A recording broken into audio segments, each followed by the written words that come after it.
All right. So this is episode number 12 of the SnakesAreUsTV podcast. My name is Jason Clark, and we record this live every Thursday at 8 p.m. Eastern Standard Time. And every time I record this podcast and start recording it, I'm like, well, I think I finally figured out how to start it, how to start and record.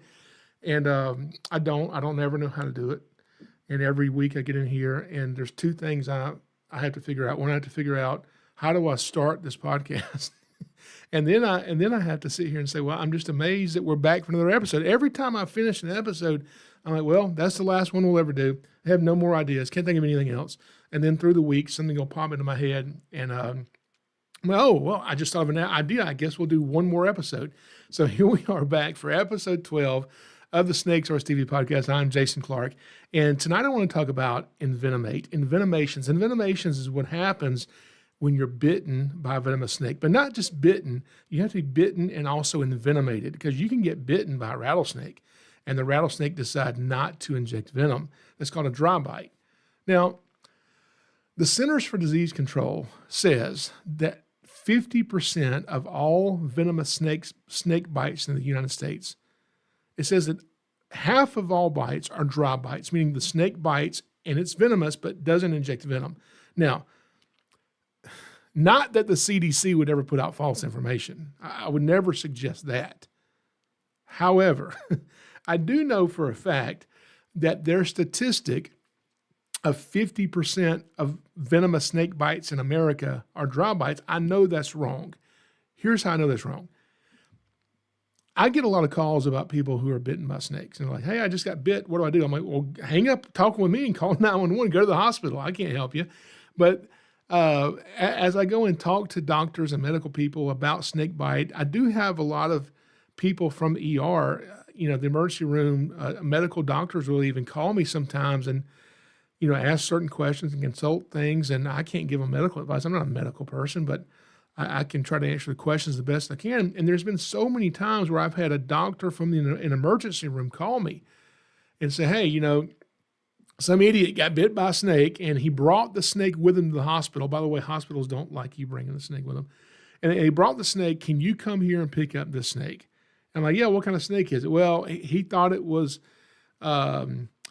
a rattlesnake, and so, but, the rattlesnake did bite the guy, but it didn't envenomate him. It's just a dry bite. So it is a little baby rattlesnake, and we don't want it in the ER. We don't want somebody else to get bit. So I'll go there to pick up this baby rattlesnake, and when I get there, it ends up being a corn snake or something else that's completely harmless, non-venomous, but because it's been misidentified as a venomous snake, it goes down as a dry bite, meaning it's venomous but didn't inject venom, and that makes the CDC stats look inflated. Anyway, so we're going to get to your live chat here in just a little bit because I want to ask if you guys have ever been bitten by a venomous snake yourself, because I want to tell the story of, like I said, what just happened to a friend of mine who appeared on this channel. I'm not going to give his information because he is still in the hospital right now as we're recording this. If he ever wants to come on here and tell the story of his bite, that would be awesome. I'd love for him to do that. So that may happen at some point. I don't want to give his information or tell who he is. Don't even want to tell which video he's in, because then you'll know exactly who he is. But we'll get to that story soon.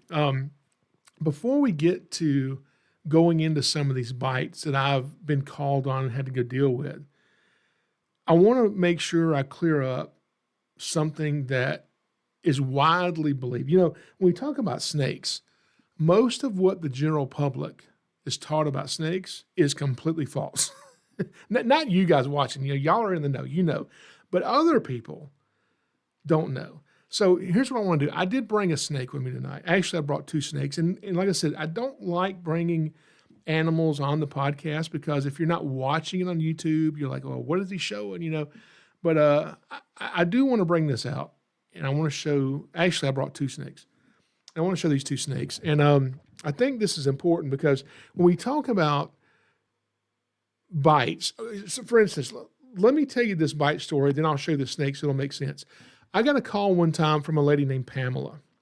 And Pamela gets on the phone with me and she's very upset. And she said, Jason, I need your help. I just got bit by a venomous snake, and I'm pretty sure it's a copperhead. It bit me on the foot. I said, well, how does your foot feel? Is it hurting? She said, oh, yeah, it feels like 100 bees are stinging my foot at one time. I said, yeah, that sounds like a venomous snake to me. You're going to have an extreme intense pain, from a copperhead bite if that's what it is. You need to hang up the phone now and you call 911. She said, well, I did that, and they just told me to call you. I said, call them back and tell them not to give you my number in this situation. You need an ambulance. You can go to the hospital, get some medical attention. So she did that, and but while she's doing that, I'm like, you know what? I'm going to drive to this woman's house. She gave me her address. I drive to this lady's house, and I do make it there before the ambulance does. And I pull up, and this lady named Pamela, I don't know her, I just met her, and she's sitting on the carport in front of her house in a chair with her foot propped up, smoking a cigarette, and her foot is red and swollen. And then way over here in the yard is a dead copperhead that she just killed, okay? So she stepped on this thing, it bit on the foot, and she panicked. She killed the snake, and it's over there. And so I'm just trying to calm her down, reassure her, you're not going to die. You're going to survive this. You're not going to lose your foot. I know it hurts, but you're going to be okay. So the ambulance shows up, and the paramedics, they get out, and they're attending to her. And the first thing he does is he gets an ice pack, puts ice on it, and ice is not indicated in first aid for snake bite. So I just told Pamela, I said, Pamela, you can do what you want, but if it was me, I wouldn't put ice on my bite. And so she took it off, and the paramedic gave me a dirty look and put it back on there. So she took it off again, threw it in the yard, and so he wasn't too happy with me. And so he said, well, ma'am, where's the snake? I need to see it so I can identify it. And she said, well, it's over there. I killed it. It's in the yard. And I said, sir, I've already looked at it. It's definitely a copperhead. And he said, well, that's fine, but I need to positively identify it. I said, okay, go over there and tell me if I'm right. So he goes over there, and he comes back, and he says, Pamela, you're lucky. Now, this copperhead she killed was probably about 3 foot long, a decent-sized adult copperhead. And he says to her, he said, you're very lucky. That's an adult copperhead. If a baby copperhead would have bit you, you would already be dead right now. Well, first of all, you don't want to be telling your patient, that they could be dead right now or anything. That's not a good practice. But as soon as he said that, I automatically knew, okay, this guy probably don't know what he's talking about. But that is something that so many people talk about, is the baby snakes are worse to get bit by than the adult snakes. So I happen to have a copperhead. I happen to have an adult copperhead, and I'm going to get it out. And this particular copperhead I'm going to get out, I do know for a fact this is a female. The reason I know it's a female is because she gave birth. And I did bring one of her babies in here in the studio with me. So I'm going to show you Mama Copperhead, and then we're going to look at Baby Copperhead. And hopefully this snake sits on my hook and doesn't jump off the hook and get loose in my studio while I'm filming this. Okay, so this, this is an adult. Hang on, come here, snake. This is an adult female copperhead right here, okay? And these are pretty snakes, and we get a lot of calls from people about copperheads. In my area, Central Georgia is definitely the most venomous snake. I'm sorry, the most common venomous snake we get calls about. But this is an adult female copperhead. She's not really big. Copperheads don't get big. But a lot of people have this idea that the babies, which is right here, in this little deli cup is a little baby copperhead, but that the babies have this problem to where when they bite, they just can't control how much venom they inject. And, they're young and dumb. They don't know any better. They just give you all their venom, okay? And Mama Copperhead, they say, she's been around a little bit longer. She's a little wiser, and she knows to control her venom, only give you the amount that she needs to do the job, because venom is precious. She needs to conserve it. So they know she'll meter her venom. Well, that's partly true and partly false. The true part is that she does know how much venom to give you, and she doesn't give you 100% of it unless that's what the job calls for. But the fact that people think that this little baby copperhead right here is so stupid that it can't control his venom, that it just gives you all of its available venom. And Mama Copperhead, don't go anywhere, just crawl over there. So this little baby, I don't know if he's going to sit on this hook. This is a little baby Copperhead, okay? And here, fall in the little cup. I don't want you getting loose in my office. You'll be hard to find. This is a tiny little snake. But this little baby Copperhead right here is a cute little thing. Looks just like it's, hang on, the other Copperhead is crawling. This is why you don't take out 2 live venomous snakes when you're filming a live podcast. He's climbing on the tripod of the camera. Okay, so this is Mama Copperhead. This is her baby. This is one of her babies she actually had. And here's the truth.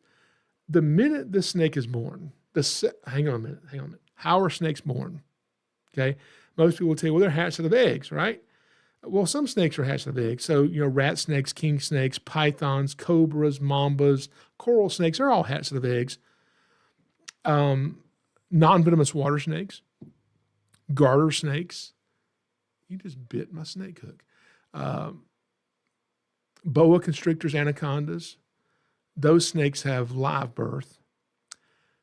Copperheads don't do either one of those. There's a third way, okay? Copperheads, cottonmouths, and rattlesnakes don't give live birth. They don't lay eggs. It's a third way. We actually have a video on our YouTube channel called The 3 Ways Snakes Give Birth. So if you want to see that, go check it out, okay? But the minute this little baby copperhead comes into existence, it can very accurately control exactly how much venom it injects. I'm sorry, fella. Please stop jumping off the hook. I don't want you.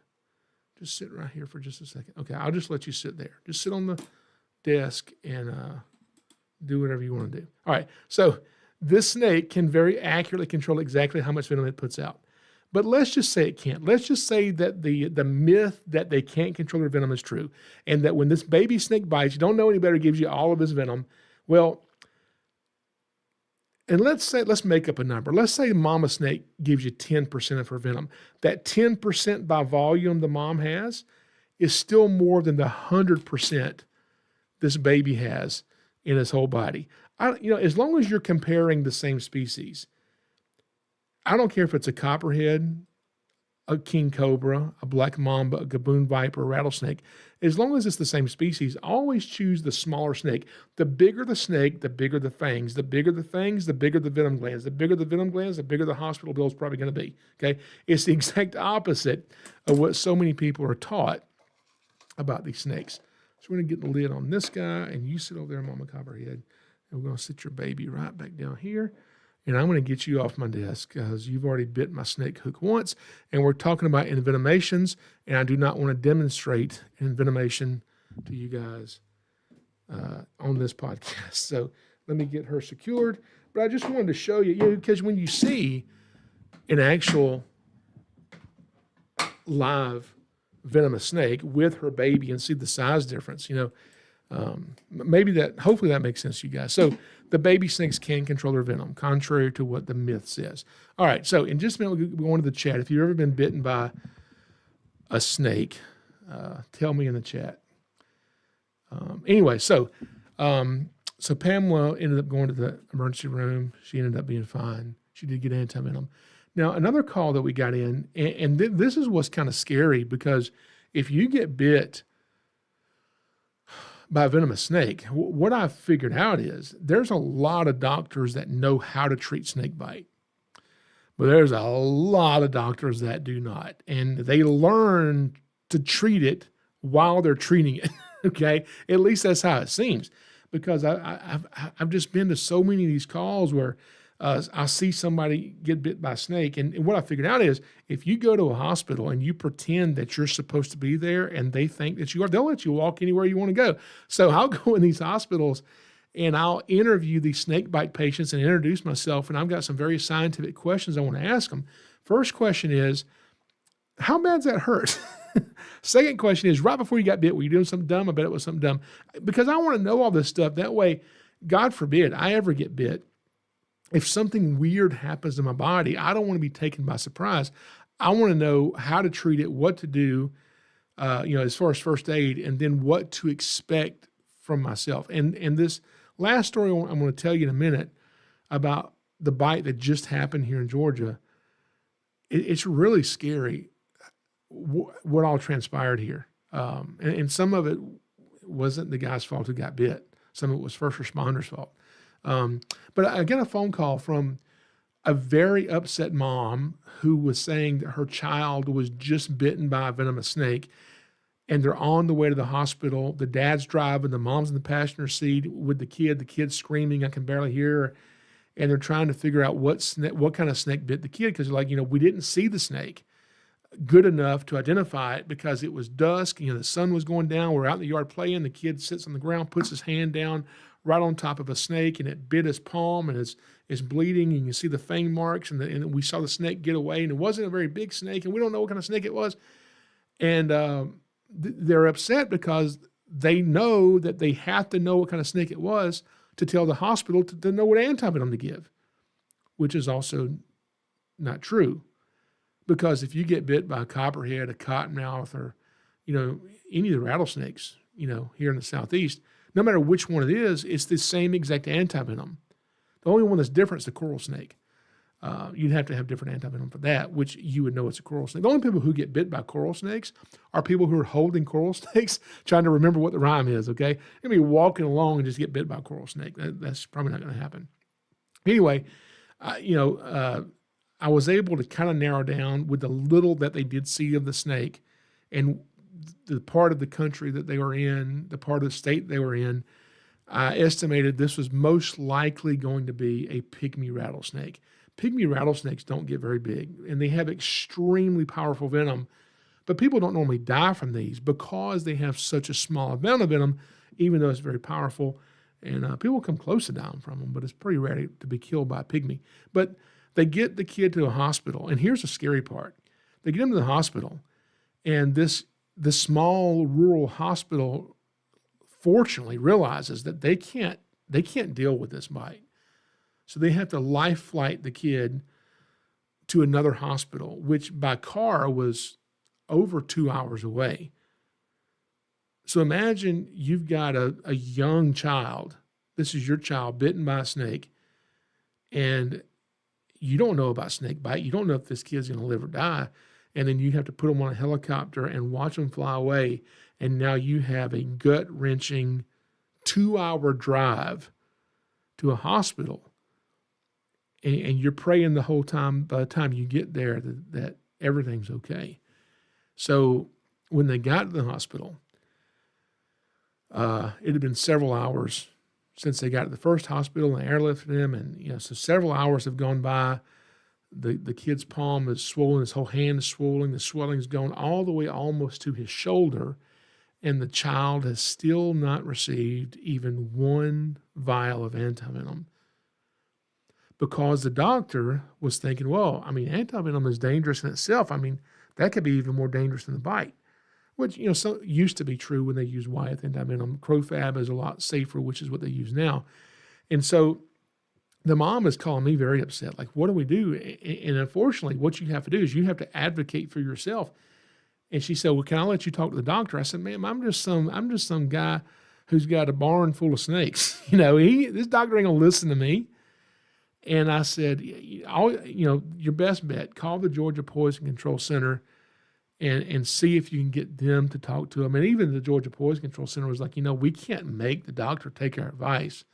All we can do is offer assistance. And if they accept our help, we can help direct treatment. And eventually the mom had to threaten a lawsuit to get them to give the kid antivenom, which is just ridiculous. It clearly needed antivenom, but it's ridiculous he had to do that. Speaking of pygmy rattlesnakes, had a guy come up to me. He said, Jason, you probably heard a lot of dumb snake bite stories, but I guarantee you I've got the dumbest one you've ever heard. I said, okay, what was it? He said, well, I was in Alabama. And I said, that's pretty dumb so far. He said, I was in Alabama. And I was at a state park, and some kid comes out of this outdoor restroom thing and says, hey, there's a snake in the bathroom on the floor. So he said, I like snakes. And he said, so I go in the bathroom and I look, and crawling along the floor next to the wall was this little baby rat snake. And he said, I knew it was a rat snake, but, rat snakes, even though they're not venomous, they can still bite you. I didn't want it to bite me, but I wanted to show it to people at the campground.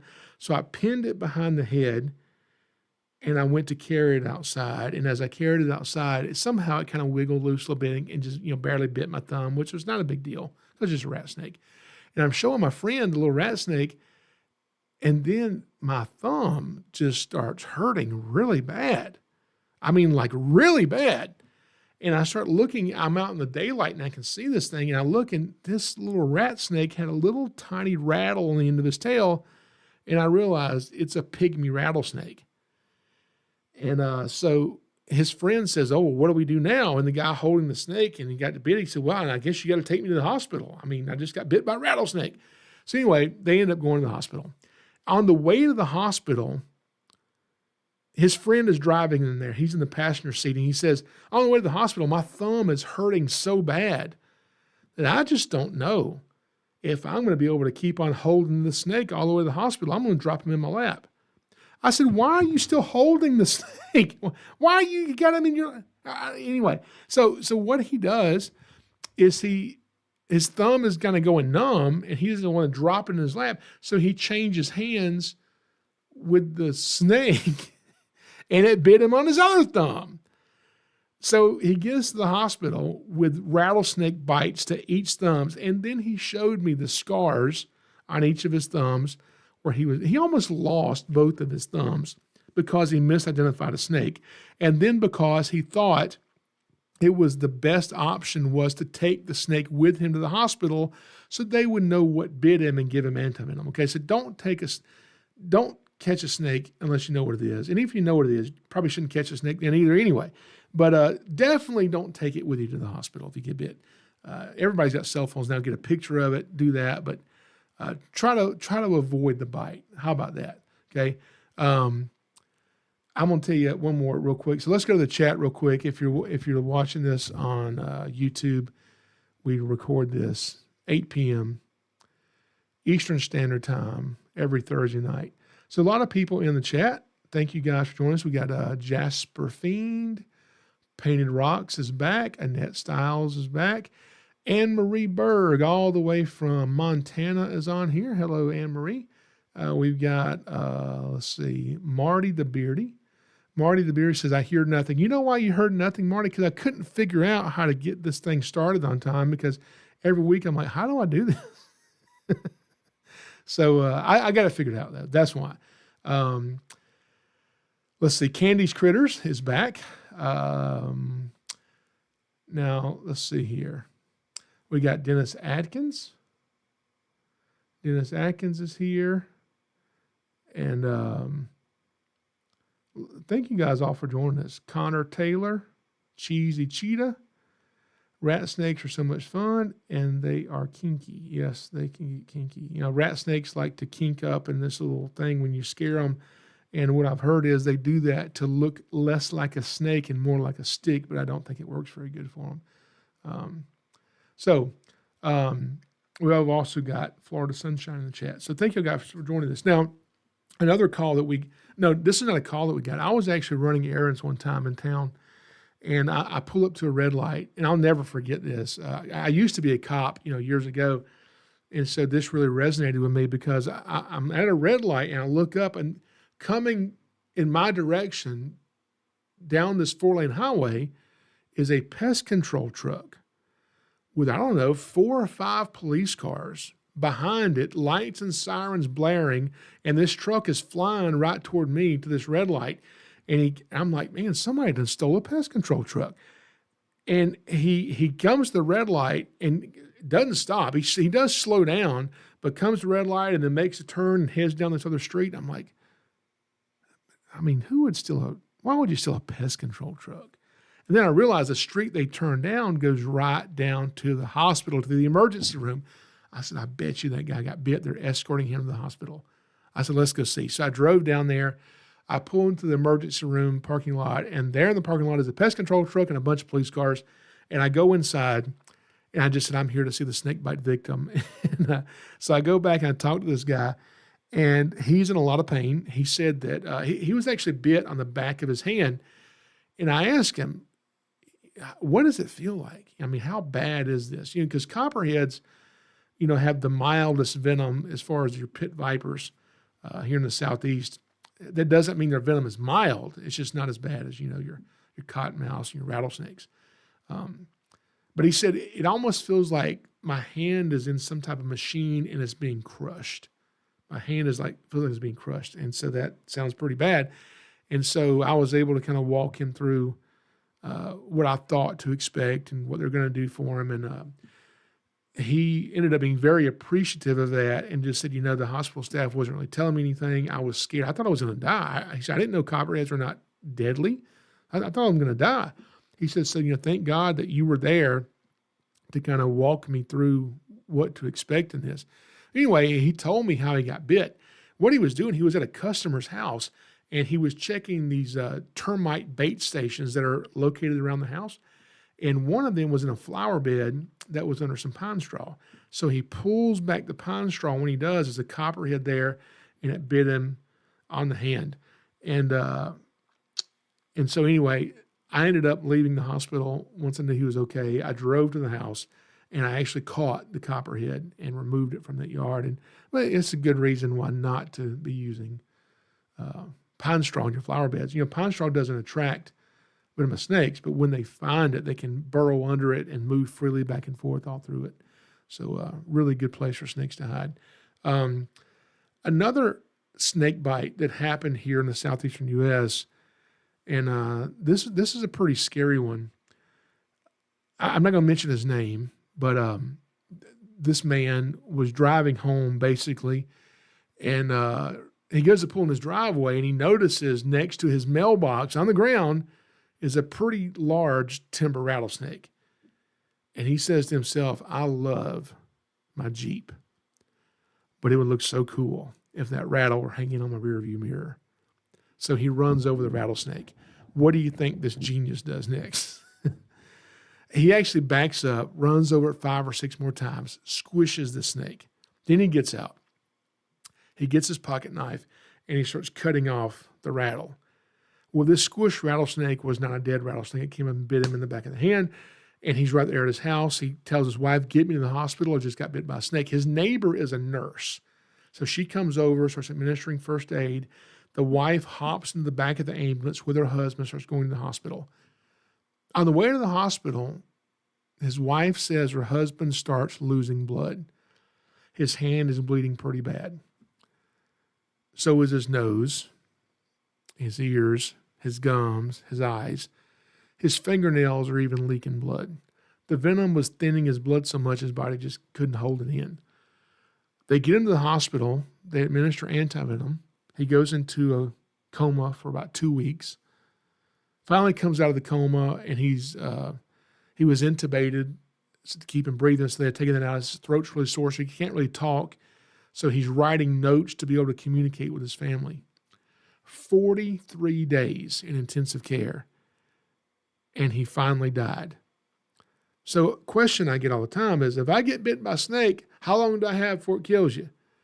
Well, that's an impossible question because no 2 bites are the same. Every bite injects a different amount of venom in a different part of your body at a different depth in a different person with a different body weight and different health concerns. So no 2 bites are ever the same. It's just a really sad story that happened.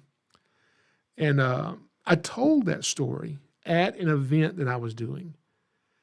And I left the event, and just a few hours go by. And I get a phone call, and this guy is just like very upset on the phone. He said, Jason, listen, I was just at your show a few hours ago, and the story that you told about the guy getting bit by the rattlesnake and all that happened, it just happened to my cousin a few minutes ago. He's not even at the hospital yet. He's in the ambulance right now on the way to the hospital. I said, well, what hospital is it? I want to go talk to your cousin, see the bite, and, see what I can learn from it. Because I don't want to get bit, but I like to learn about this stuff. So he tells me where he's bit or what hospital he went to. And so I drive there, and they do let me go back in to see the guy, but he cannot talk. He can't communicate with me. He is out. And the scariest part was there's a nurse sitting by the head of his bed, and all she was doing was wiping the blood as it was coming out of his eyes. It was like leaking blood. It was horrible. The bag on the side of the bed that was collecting his urine was like black, almost black. And it was horrible. He was in ICU for 30 days until he finally was able to be released and go home. And that man was actually bit on the foot while he was wearing flip-flops about 10 o'clock at night, walking into his backyard. And from what I remember, if memory serves me correctly, I think the guy had to go on full disability and couldn't work anymore, temporary disability, or I think full disability, because of all the other things that happened with him, and it just disabled him.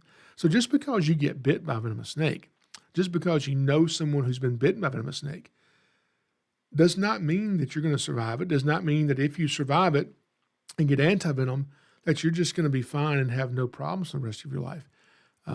That is not the case at all. Another case that explains this pretty well, and I'm not going to mention his name. People in the snake community would know who this person was if I mentioned this person. But this was a guy. He was fairly well known in the venomous snake community, and I had known him for many years. And I knew that he had been bitten at one time by a venomous snake, and years and years ago. And then more recently, he had received his second bite from a venomous snake. I don't remember what venomous snake it was. I want to say it was maybe some type of a rattlesnake. I don't remember. He went to the hospital, he gets antivenom, he survives the bite, and some time goes by, and I'm actually out of state at a reptile event, and I saw him there. So I walk up to him and say, "Hey man, how you doing? Good to see you." Shook his hand, and I noticed he had his other hand kind of bandaged up and was kind of hiding it. And I said, "What happened?" He said, "Well, I haven't made this one public. The other bites, when he got bit, he put them on social media and was like documenting it and teaching people about his bite. But he said, yeah, I got bit again. This is my third bite. And I'm not telling anybody about this. I'm just embarrassed about it," which, I understand. Been bit 3 times, you ain't doing something right. Okay. And so he opened the bandage and he showed me the bite on the palm of his hand. And I said, "Oh," and it was swollen. I mean, he had been in the hospital. He had received antivenom, but he had already been released, but he'd been released just a couple of days. And he said, "Yeah, I'm just not making this one public. It's just embarrassing to have 3 bites." I said, "I understand." And anyway, so we talked for a minute, left, and that was it. And I don't know how much longer it was after that he put on Facebook that he had just found out he was in stage 4 kidney failure. And he didn't last a whole lot longer before he passed away. And I really hate that, because what happens is, venoms from copperheads, cottonmouths, and rattlesnakes, these pit vipers, part of what their venom does is it's primarily hemotoxic venom. Timber rattlesnakes can also have some neurotoxins, but this Cheesy Cheetah says it was his fault. I agree with you. I mean, I think all venomous snake bites can be prevented. People who get bit walking in their yard, step on a snake, may not agree, but if you're watching where you step, you should be able to prevent it anyway. So this other one, so this other one ties into the last one. So the guy I just told you about that went into stage 4 kidney failure, what happens is this venom is a hemotoxic venom, and it basically is destroying tissue. It's attacking your blood. And so all that destroyed blood cells and destroyed tissue, that goes into your bloodstream and has to be filtered out by your kidneys, okay? So just because you survive a bite doesn't mean your kidneys aren't going to be wrecked. When you survive 2 bites or 3 bites, man, I mean, but that's not something people think about. People don't think about it affecting other organs of their body that horrifically enough to kill you years after the bite. So the answer to your question, if you get bit by a snake, how long do you have to live? I don't know. Could be a few hours, could be a few years, but even a bite you survive could definitely shorten your life. That's a possibility. That's why it's good not to get bit. Don't take chances of this stuff. So the bite I just told you about, the guy who'd been bitten 3 times, he ties into the next story. From what I understand, that man that died of kidney failure had sometime in the past sold a copperhead to an individual. And so this guy's got a pet copperhead. And the guy ends up getting bit by his pet copperhead. And because copperheads are, have relatively mild venom compared to rattlesnakes, it's still a medical emergency. I mean, you could still lose feeling in your hand or lose a finger or hand amputation, but it's still milder than rattlesnakes are. So he receives a bite. He gets antivenom. He survives it. And a lot of time goes by. And one day, years later, the same guy who had been bitten by a copperhead a few years ago, on this day was minding his own business, sitting inside his house, on his couch, watching TV. His wife, who's 9 months pregnant, is sitting at his side.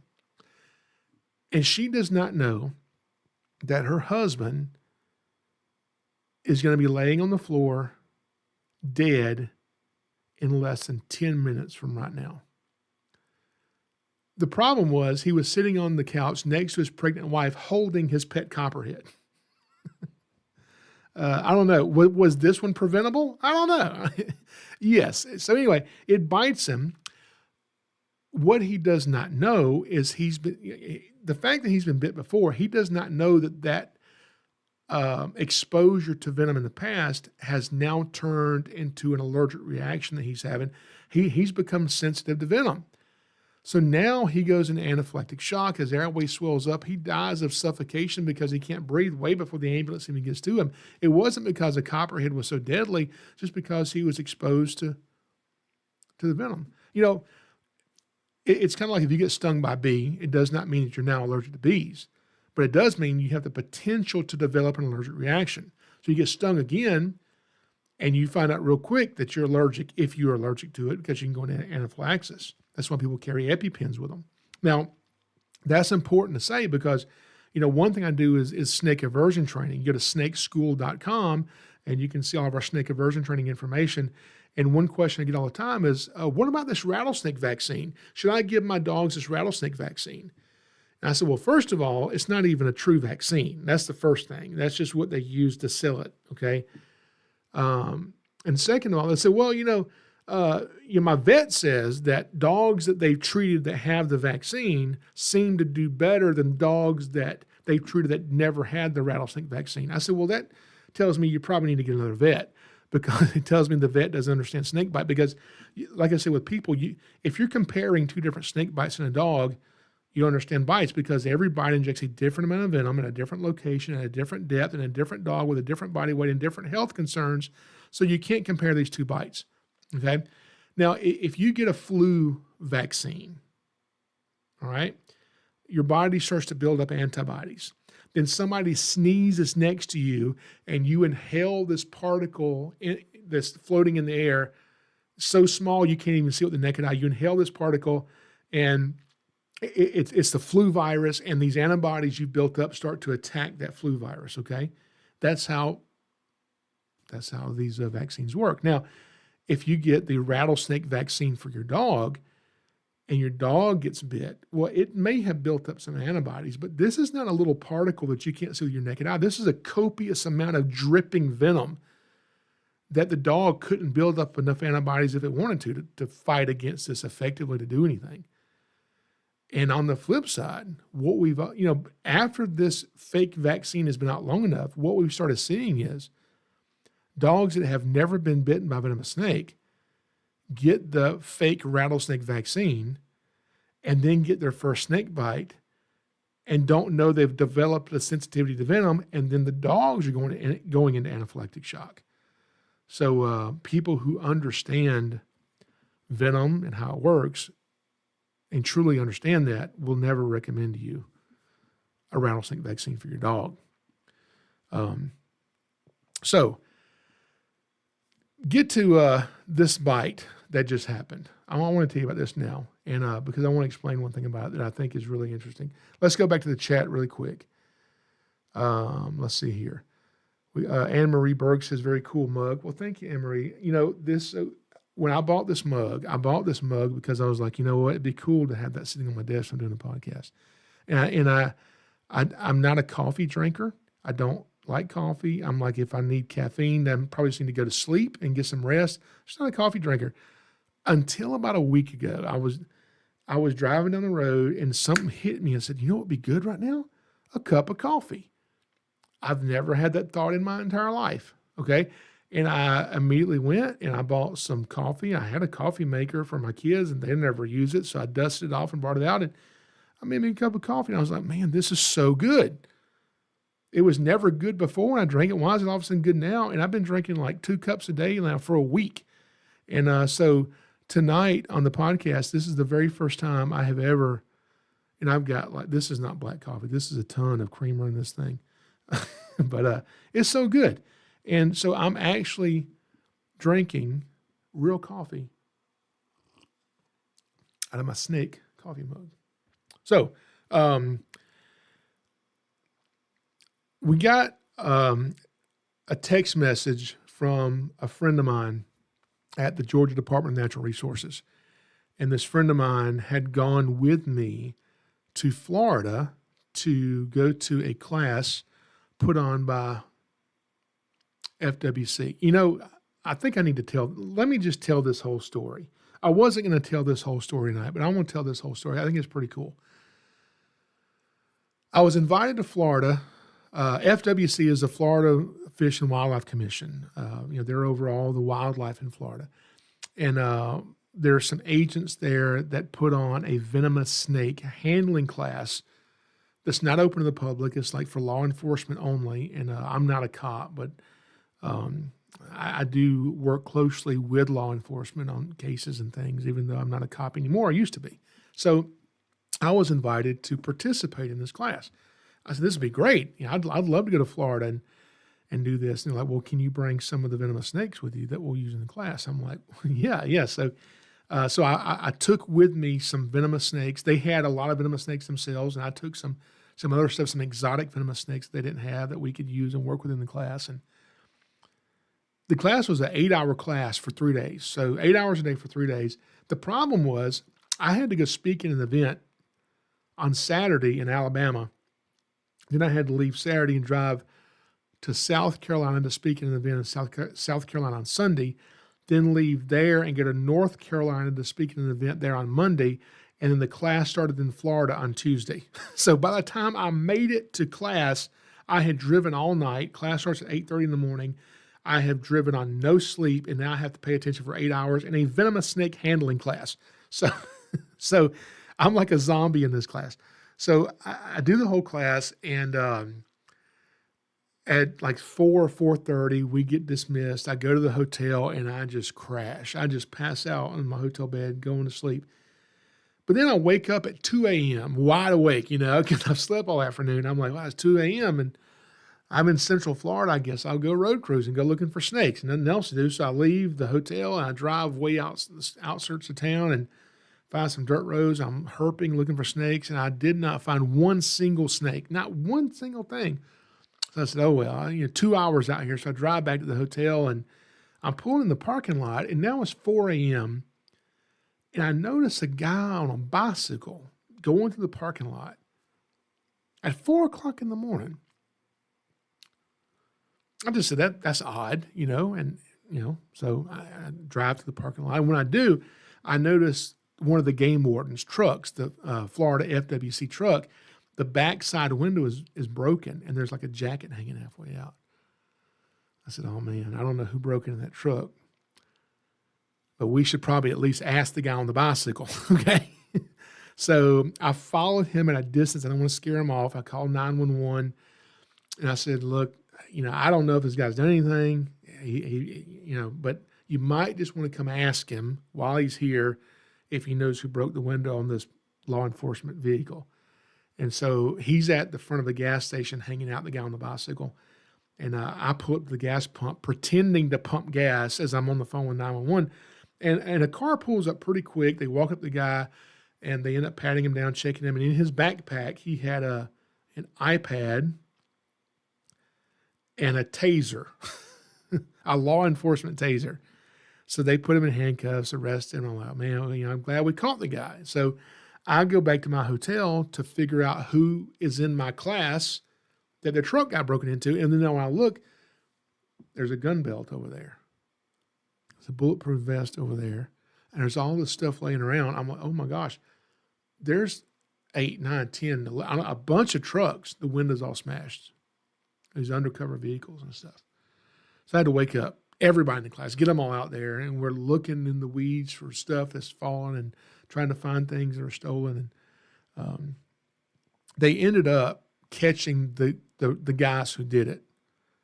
And the guy on the bicycle was just riding through and picking up stuff that he just happened to find. He didn't break the window. But there was a whole team of people who came in and targeted this and tried to steal things. So, but they ended up catching him, which was a good thing. I got subpoenaed and I had to, get subpoenaed in the case, which I was not happy about because it was in Florida. Well, here it gets worse. So the worst part of this was the whole class gets canceled. The class is canceled because of all this happens. I was driven to Florida, and I got to go to one day of a 3-day class, and I just had to go home. So I go home, and I've got 2 daughters. They live with me full time, and they're 16 and 17 years old. They said, Dad, we want to go shopping. I'm like, yay, shopping. I love clothes shopping, okay? No. So we go to a store, clothing store. We all go in. They're shopping for a long time, buying clothes, and then they want to go to one more store that's across the highway, not far away. And my oldest daughter wants to go in. My youngest daughter, she's like, I've already got everything. I don't want to go in this store too. I'm just going to sit here in the snake van with you. I'll just sit here with you. And so we're in the parking lot in the front, like right at the front of the parking lot, facing the store, right? And this armored truck pulls up to the store, and this little lady hops out. She couldn't have been more than 5 foot tall, and nothing against little ladies, but it was very sexist of me. It was very wrong of me. I should not have had this thought, but I did have this thought because I'm human. I thought if I was going to rob an armored truck, I might choose that one. Was it wrong of me? Yeah, it was wrong of me to think that. But as I'm thinking this, I see a guy walking on the sidewalk with a mask on carrying a shotgun. And I'm thinking he had the same thought I did. And so I immediately back up the snake van away from the store because I don't want to get in a shootout with this guy. And I tell my daughter, call your sister, tell her to get to the back of the store and hide. I'm calling 911. And by the time we do this, the guy with the gun runs from the front of the store to the side of the building, jumps in a 4-door black car and takes off, And then we check on my daughter. The employees come out of the store and everything, all the bad guys are gone. And so I tell Lily, unbuckle your seatbelt, climb over in the back seat, buckle up and hold on. And we took off following this car casually through town at about 70 miles an hour. And I was trying to stay back far enough to where if they shot at me, I wouldn't get shot, but close enough where I could kind of see where they're going.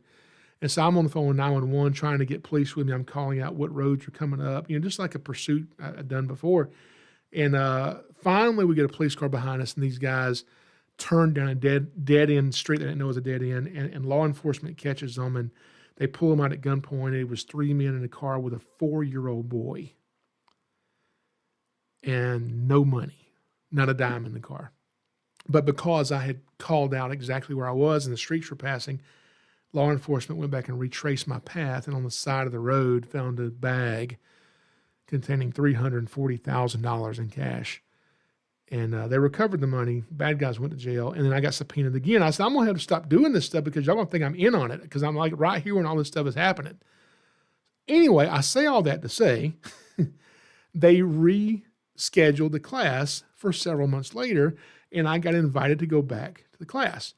And so we go into this class, and they're basically, teaching us how to handle, venomous snakes. So we go through everything from native venomous snakes to all these different exotic venomous snakes, cobras, and all kind of cool stuff. It was a really fun time to do it. And right here, This is, if you can see this or not, this is the certificate that they gave me. They also gave me a really cool challenge coin with a cobra on it. It's really cool thing. But anyway, FWC did an amazing job on that class. And it was just so well put together, and they did it with safety was the most important thing on their mind. And I just really enjoyed kind of seeing their perspective on how to handle venomous snakes, and kind of the same way I do it anyway. But it was really good to have that reminder and go through the steps properly on handling these exotic venomous snakes and being safe and transporting them safely. So that was a lot of fun. So anyway, we did a video on YouTube on my channel, and with an individual, and I'm not going to bring up which video it was, but somebody on my channel, I was notified by the guy I went to that class with, and we had gone to this venomous snake class together. He texted me and said, "Hey, look, I just want to let you know, here's a guy who got bit by a snake today. He got bit today, and, and we had to kind of go out and help on the rescue side and find him and all this stuff. And I know you handle venomous snakes, all the time. It's just a reminder, it can happen so quick, Jason." I'm like, "Yeah, man, you're right. It can happen so quick, even to a professional who knows what they're doing. Accidents happen." And he told me where this happened at. I said, "Oh, where it happened, was it so-and-so?" I mentioned the guy's name. He was like, "Yeah, that's him." I said, "Oh man, that's horrible. I know this guy." So I called another friend of mine, Daniel Sollenberger, who had introduced me to him. I said, "Hey, our friend just got bit by a rattlesnake tonight." So we made a plan to go see him in a couple of days and visit him in the hospital. I sent him a text message, and the guy didn't respond. And I got to thinking, well, he's bitten by a rattlesnake. I wouldn't be responding to text messages either if I'm in the hospital and just got bit. So anyway, we go to the hospital, and we wanted to visit this guy and really see exactly how bad it was. Like, what does it look like? How bad did it hurt? Because this guy knows snakes, and I know he's really kind of documenting in his mind what he's going through, and he would be able to explain it very well to us. And really glad I went. And so basically he was in the process of, and like I said, this is a professional, and it just goes to show me that even professionals can make mistakes. Things happen. He was catching one timber rattlesnake and didn't see another timber rattlesnake right here that bit him right there on the back of the hand. And the story he went on to tell of the process of getting to the hospital was absolutely terrifying. Now, fortunately, he did have somebody with him. I believe if he had been alone, I don't think he would have survived this. But he had somebody with him, and because he had somebody with him, that person with him saved his life. Because I asked him, I've always heard that when you get bit by a pit viper, copperheads, cottonmouths, or rattlesnakes, the pain from the bite is almost immediate. And I said, when you got bit, did it start hurting right then? He said, no, it took about 30 seconds. About 30 seconds into the bite, it felt like somebody had a knife in my hand and was just twisting it. It was just intense. But it took about 30 seconds. He said, but before that happened, my mouth went numb. My tongue went numb. It tasted like a metal taste in my mouth, and my peripheral vision just went away. Within seconds. I said, wow, that's really quick. And so they start trying to remain calm but briskly make it to the roadway, because they're in the woods, and they're 2 miles away from the nearest roadway. There's a tree canopy here. You can't really, evacuate them with a helicopter from here. They got to get them to the roadway. And they start trying to make it there. But the problem is they have to cross a creek. And the creek has really steep banks, and it's maybe about chest deep where they have to cross. And so they start going across, and the guy who got bit has trouble getting up the bank. He's just weak. So the guy helping him has to, pull him up the bank and get him up there. And once he gets up the bank, things really take a turn for the worst. Once he gets on the other side of the creek, he's realized his legs are now paralyzed. He can't move his legs. And from what I understand, is that of the cytotoxins and the venom. basically what happens is, like for eastern diamondback rattlesnakes, for instance, an eastern diamondback rattlesnake is the largest rattlesnake in the world, and it preys primarily on cottontail rabbits. And when a rattlesnake bites that cottontail rabbit, the venom doesn't just kill it immediately. It may take a minute or 5 minutes. How far can an injured, scared rabbit run in 5 minutes? Probably far enough away to where the snake will never be able to track it and find it. So to overcome that, the snake has a protein in its venom that very quickly, within seconds, paralyzed the legs of the rabbit. So the rabbit can't run. He has to just lay there and die in front of the snake, who then consumes it. And because we're much bigger than rabbits, it took a little bit longer for his legs to become paralyzed. And about that time that his legs become paralyzed, his peripheral vision has already gone away. Now his vision completely goes away. So not only is his hand where he got bit bleeding profusely, he can't walk, he can't talk because his mouth is numb, and now he can't see. What if you're by yourself? And even if you have a smartphone, hopefully you have service. And even if you have service, I don't know that I could just work my smartphone without being able to see it. Maybe you can do voice to text or try to call somebody that way. But thank God he had somebody with him. But here was the problem. They sent their GPS coordinates to first responders. And apparently the first responders didn't know how to find somebody with GPS coordinates or something. 2 hours have gone by. The bites happened. 2 hours have elapsed. They still haven't made it to the roadway, and they can't find him. And so the guy helping him decides to put a tourniquet on his arm. So he takes his belt off, puts a tourniquet on there. And was that a bad idea? I don't know. One thing I've heard, and I don't know if this is true or not, that if you can get to the hospital from a pit viper bite, now this is not coral snakes, this is copperheads, cottonmouths, and rattlesnakes.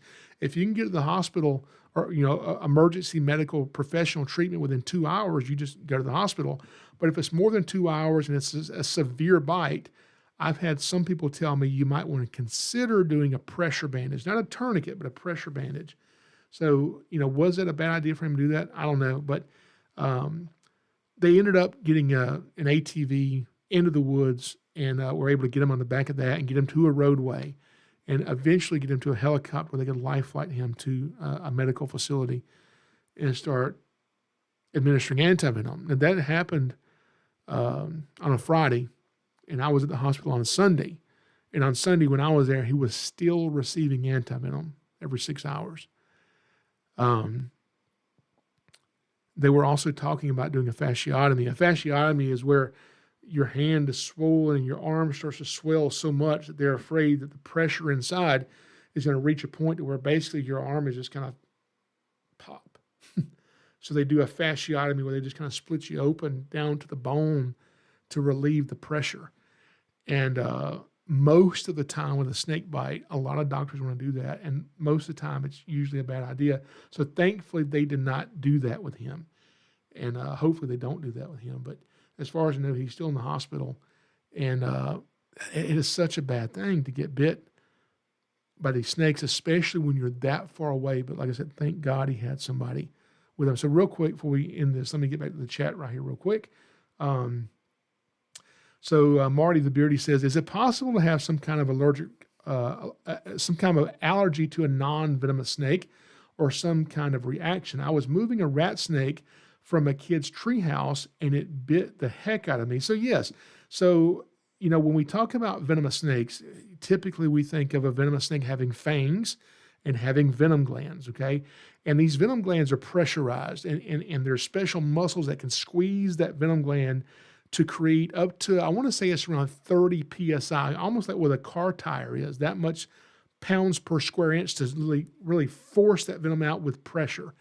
But there are some snakes that don't have a sophisticated venom delivery system like that, and instead have what's called a Devorney's gland, like your garter snakes have this, your ringneck snakes have this. And so this gland is a strip of tissue that doesn't have a delivery system where it creates pressure. It's a very low pressure, and the toxin kind of seeps out and mixes with the saliva and then the teeth bite and hang on and chew, and the saliva and toxins seep into the wound, and the toxin is delivered that way.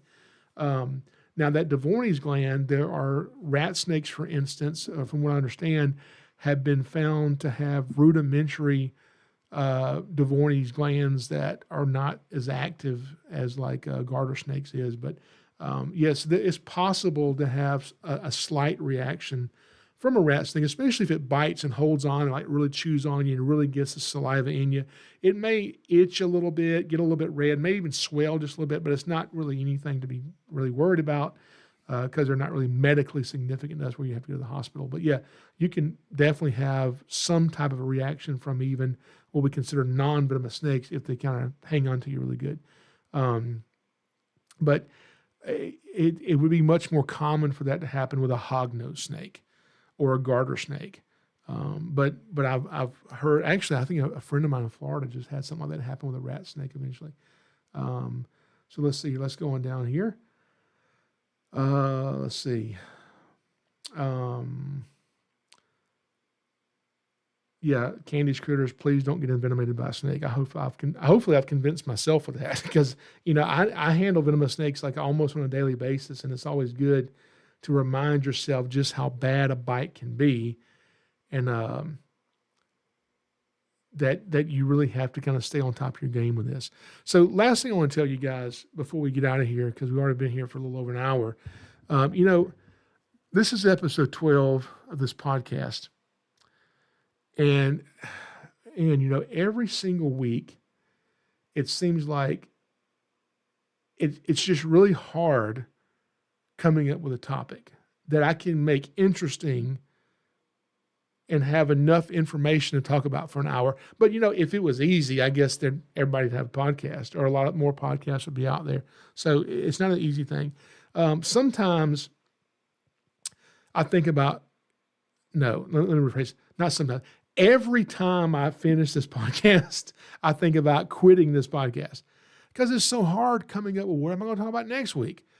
And then I think about, okay, well, maybe if I quit and I just wait till maybe next year, maybe by next year I'll be more prepared to do a podcast and I can do a better job at it. But the truth is, it's going to be just as hard to do a podcast next year as it is this year. And if I can't do it now, I ain't gonna be able to do it then. So I just look at it, it's now or never.